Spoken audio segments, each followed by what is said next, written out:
La Camera Civile di Agrigento oggi organizza un incontro con Michele Guardì. La peculiarità dell'incontro è che Michele Guardì è anche un avvocato che poi però ha lasciato, diciamo, ad altri obiettivi la propria attività. Ecco, lei oggi lo vuole, diciamo, un po' parlare anche di ciò che è stata l'esperienza di Guardì anche per il libro che ha scritto.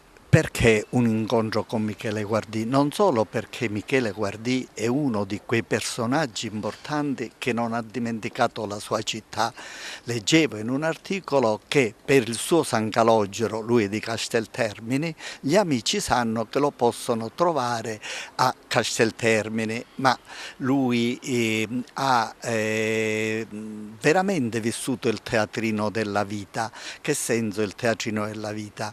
Nella realtà cosa si vede nei tribunali? Si vedono episodi che sono dei veri e propri accadimenti che facilmente sono romanzati. Noi sappiamo che Pirandello non si è inventato nulla, ha parlato di personaggi veri della sua Agrigento e Michele Guardì, noto regista, ha parte età perché anche se li porta bene, ormai è 40 anni che fa il regista noto ed importante, ha deciso di passare a scrittore e proprio in una cena tra amici lui, quando ancora il suo romanzo, e questo lo lascio a lui perché mi sembra giusto, perché ho scoperto in quell'episodio che se un eccezionale regista sicuramente è un eccezionale attore,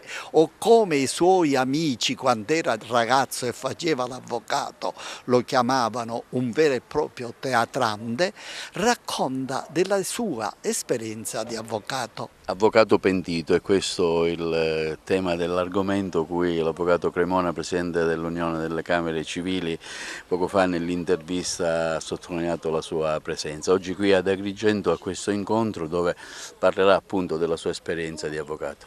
Il pentimento è dovuto al fatto che mi preoccupavo dell'eventuale clientela, quindi ho pensato forse non sarò un buon avvocato. Allora ho fatto un passo indietro, ma anche perché mi divertiva fare quello che era un hobby e che ho fatto diventare una professione. Devo dire che grazie al cielo è andata bene, però non dimentico di essere stato in pretura, qualche volta in tribunale, e non dimentico di aver fatto quegli studi che sono gli studi che mi sono rimasti nel cuore, anche perché li avevo scelti, perché a me piaceva studiare legge. Nel libro c'è questa, diciamo, trasposizione della sua attività di avvocato? Beh, diciamo che il libro Femminile racconta un piccolo caso giudiziario, piccolo, che io ho conosciuto perché alla pretura di Casteltermini, quando ancora il pubblico ministero poteva essere o un avvocato che gratuitamente si prestava a farlo, il segretario comunale, quel giorno io venni chiamato dal cancelliere Palumbo e dice: potresti fare il pubblico ministero in una causetta, una robetta che c'è una ragazza imputata. Io andai lì e vidi arrivare questa ragazza bellissima che era imputata di abbandono di tetto coniugale. Da lì tutta una serie di storie che insomma nel libro sono ben raccontate. C'è anche un lavoro per un secondo suo libro? Sì, ho già finito in questi giorni, sono alla correttura delle bozze. È una storia che ha a che fare con piccola politica, piccoli magheggi, piccoli imbrogli degli anni 60-70 e c'è come sempre nelle cose che io racconto la coloritura di quegli anni con episodi che con la politica direttamente non c'entrano nulla, ma servono a far capire in quale ambiente ci si muoveva.